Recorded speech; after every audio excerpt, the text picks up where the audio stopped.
الحمد لله الحمد لله الحمد لله رب العالمين نستعينه ونستغفره ونعوذ بالله من شرور أنفسنا ومن سيئات أعمالنا من يهده الله فلا مضل له ومن يضلل فلا هادي له وأشهد أن لا إله إلا الله وحده لا شريك له وأشهد أن محمدًا عبده وحبيبه ورسوله أرسله الله بالهدى ودين الحق ليظهره على الدين كله ولو كره الكافرون ولو كره المشركون فصلوات الله وسلامه عليه وعلى آله وصحبه أجمعين خاصة منهم على سيدنا أبي بكر وعمر وعثمان وعلي رضوان الله تعالى عليهم أجمعين وبعد.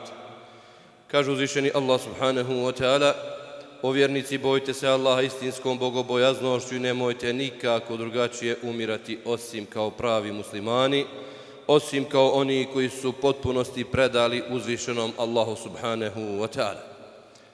Draga braćo, danas ćemo uz Allahovu subhanahu wa ta'ala dozvolu progovoriti o dva bitna događaja za nas muslimane, za nas Bošnjake.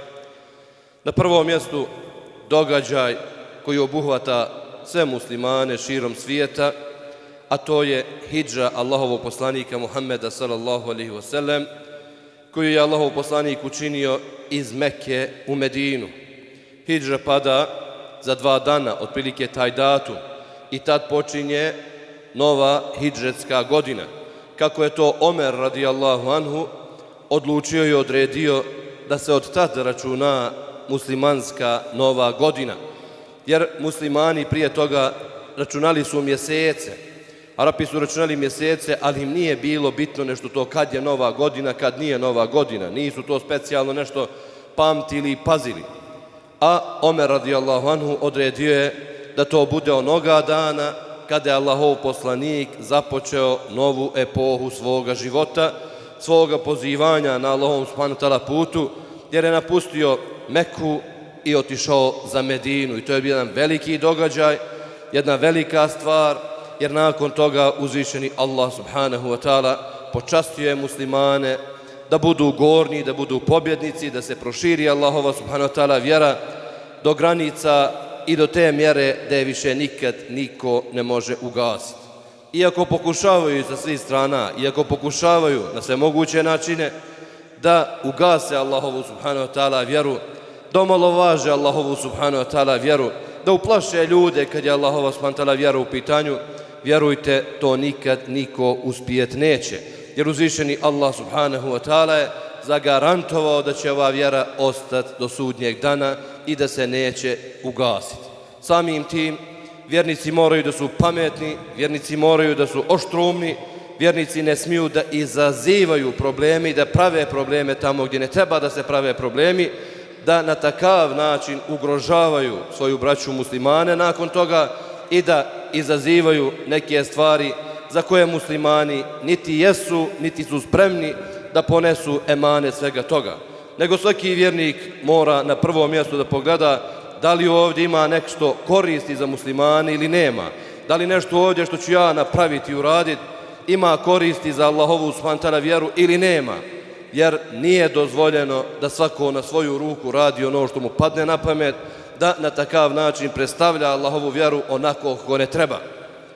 Rekao, hidža ili preseljenje Allahovog poslanika Muhammeda sallallahu alaihi wasallam, kad je Allahovom poslaniku toliko došlo teško, kad su pokušali da ga ubiju i kad su pokušali na sve moguće načine da zaustave Muhammeda alaihi selam da ne širi vjeru u Meki, pa su rekli ili da ga uhapsimo, ili da ga mi protjeramo tamo gdje nema naroda, gdje ga niko neće vidjeti, će biti sam, ili da ga ubijemo. Uzvišeni Allah subhanahu wa ta'ala spominje ova 3 slučaja da su zanijetili mušici Mekke to da urade sa Muhammedom sallallahu alaihi wasallam.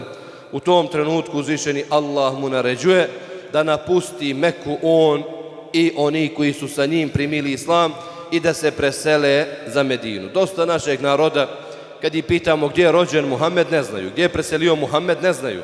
A to je jedna osnovna stvar, jer sama ova hidža ukazuje da je živeo u Meki, da je rođen znači u Meki, da je napustio Meku i otišao za Medinu gdje je i preselio.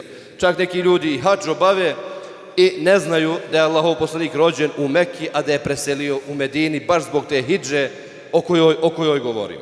Islamski učenjaci kad spominju hidžu Allahovog poslanika, kažu to je jedno najstrašnije putovanje koje je moglo da se dogodi, jer su mušrici proglasili opštu potjeru za Allahovim poslanikom i dali 100 kamila onome ko uhvati ili ubije Muhammeda sallallahu alejhi ve sellem. Znači njegova glava se procijenila 100 kamila i poslali su svoje najstrašnije, najopasnije, najspremnije konjenike da jure Allahovog poslanika Muhammeda sallallahu alejhi ve sellem. Sa njim je bio i njegov vjerni drug, prijatelj Ebu Bekr. Uzvišeni Allah je htio drugo, mušnici su pokušavali da urade nešto, ali Allah je htio suprotno tome. Muhammed alejhi selam je stigao siguran u Medinu, gdje je i osnovao prvu svoju državu i nakon toga odakle je krenulo širenje Allahove subhanahu wa ta'ala vjere. Pošto vi svi otprilike znate događaj ove hidže, puno puta smo pominjali, pa smo radili i u toku Ramazana i malo pričamo o hidži, ja ću samo da podvučem nekoliko bitnih stvari koje treba da naučimo iz ove hidže, iz tog požrtvovanja koje je učinio Allahov poslanik. Prva stvar, koji što rekao, požrtvovanje za Allahovu subhanahu wa ta'ala vjeru. Da čovjek mora da zna šta sam ja to učinio, šta sam ja to se požrtvovao za Allahovu vjeru, šta sam ja to. Mi ne možemo da ustanemo na saba, mi ne možemo na džumu da dođemo, mi ne možemo na nešto najosnovnije, nismo spremni da bi mogli da kažemo mi se žrtvujemo za Allaha subhanahu wa ta'ala, mi se žrtvujemo za Allahovu subhanahu wa ta'ala vjeru, mi brinemo o vjeri.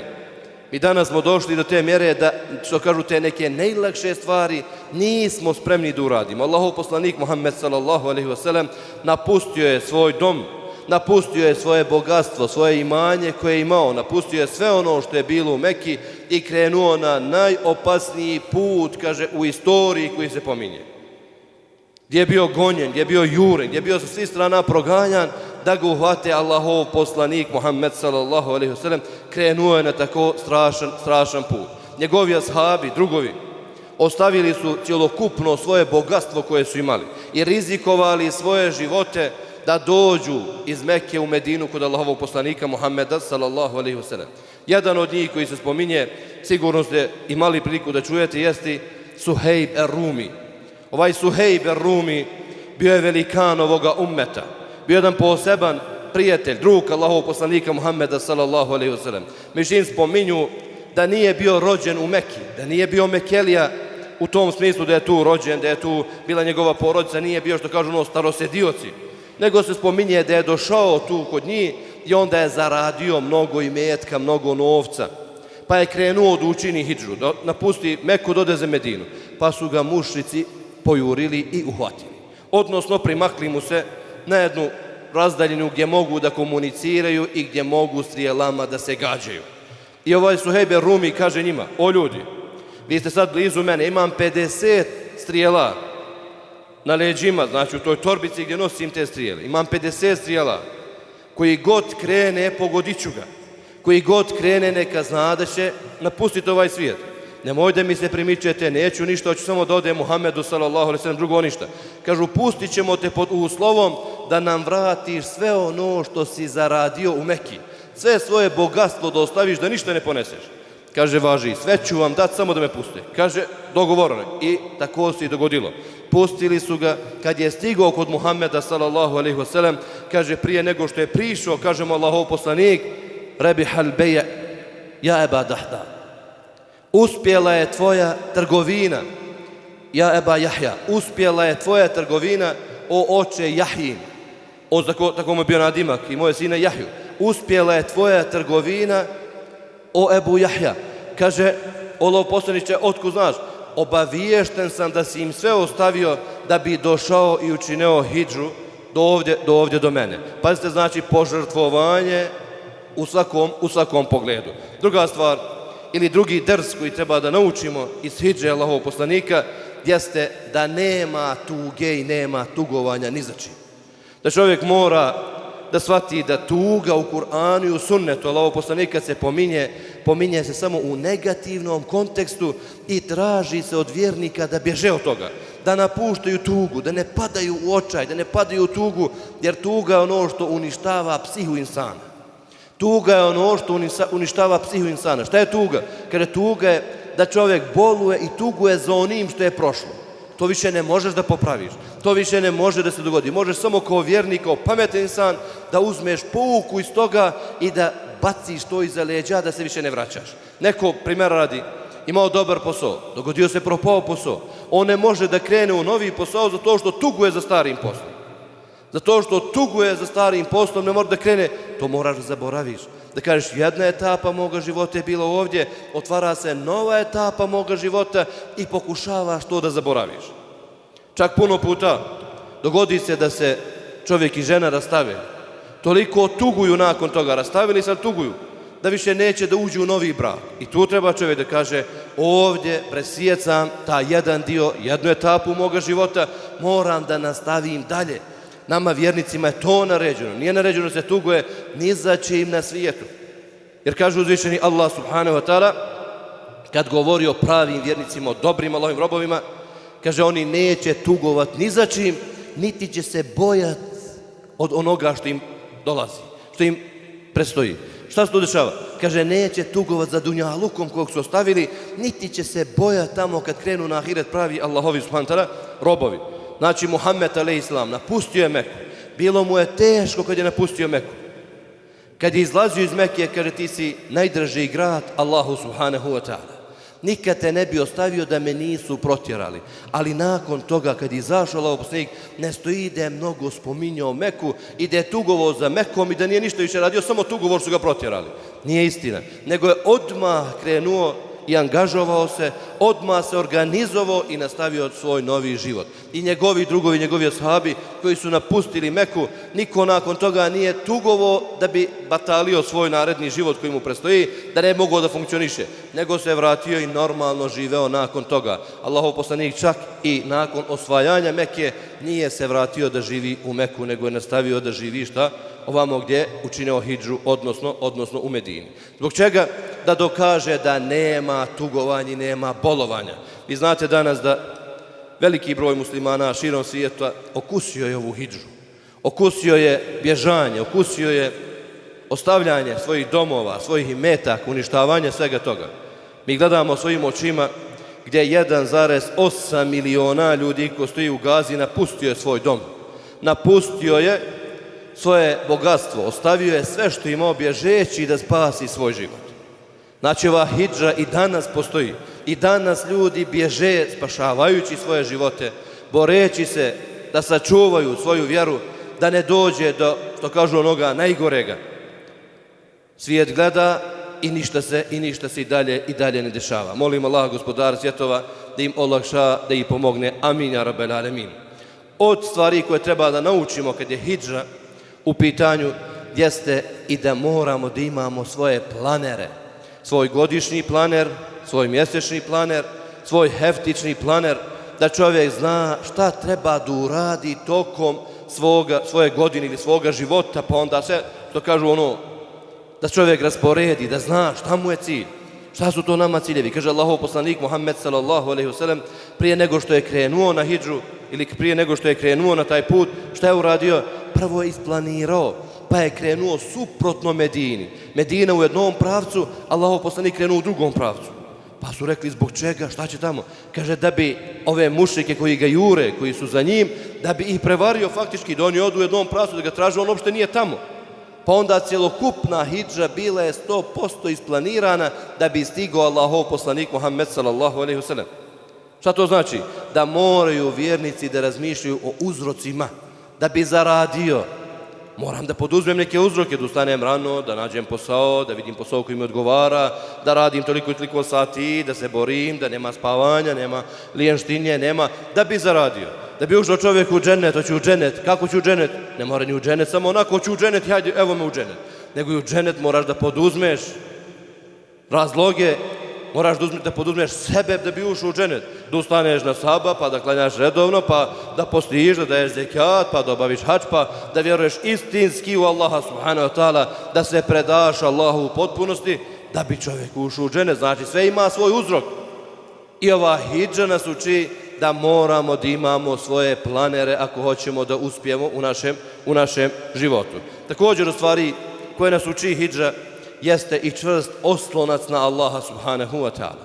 Ko što rekao, Allahov poslanik je krenuo na najteži put koji je imao, ali se čvrsto oslonio na Allaha, on i njegov drug Ebu Bekr. Ebu Bekr, kao sve što je obični čovjek, nije poslanik. Kaže, Allahov poslaniće, dok su bili u toj pećini gdje su se sklonili, kaže, Allahov poslaniće, samo da se neko malo sagnuo da nas pogleda, da vidi dole do svojih nogu, da čučne da nas pogleda, kaže, vidio bi nas. Pazite, Allahov poslanik opušteno, bez straha, bez panike, kaže mu, وَمَا ظَنُّكَ بِثْنَيْنِ اللَّهُ ثَالِثُهُمَا. A šta ti misliš o dvojici sa kojima je Allah treći? Sa kojima je Allah, odnosno Allah je dao naredbu, Allah nas je usmjerio u sve ovo, Allah nam naredio da napustimo Meku, pa zar misliš da bi nas Allah subhanahu wa ta'ala ostavio?